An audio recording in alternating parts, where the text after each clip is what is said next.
আপনাদেরকে বিনীত অনুরোধ করি, আপনারা আমাকে থেকে শুরু করে যাকেই প্রোগ্রামে ডাকবেন আপনি শুধু তার নামটা বলেন, বক্তব্য দিবেন শরীফ ওসমান হাদি। এই যে তারেক রহমান সাহেবকে আমরা বলেছিলাম আপনারা আপনার দলের মানুষজন তারুণ্যের অহংকার বলে কেন? আপনি কি এখন তরুণ আছেন? আপনার বয়স তো 50 তারাইছে, সবাই বন্ধ করেন। সবার নামে পোস্টার হবে কেন? মানে প্রত্যেকে, আমি তো জামাত ইসলামকেও বলবো যদি তাদেরকে পাই, প্রত্যেক দলকে বলতে চাই প্রত্যেকটা পলিটিক্যাল পার্টির লিডারদের নাম দিয়ে ছবি দিয়ে একমাত্র পোস্টার করতে পারবে তাদের কেন্দ্রীয় কার্যালয়। এছাড়া এই যে ছাত্রী যতগুলো আছে, গুন্ডা, বদমাশ, ইয়াবা ব্যবসায়ী, মাদক ব্যবসায়ী, সমস্ত আকাশে জায়েজ করে ফেলে তাদের নাম দিয়ে সব চলবে না।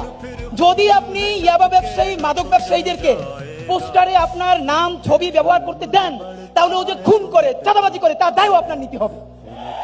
আর যদি দায় নিতে না চান তাহলে বলে দিতে হবে আমার কেন্দ্রীয় কার্যালয় ছাড়া কোন পোস্টারে, কোন ফেস্টুনে যদি আমার নাম ব্যবহার করে ওরে বাইন দিয়ে রাখবেন, আমরা ওদেরকে থানায় দিয়ে দিই।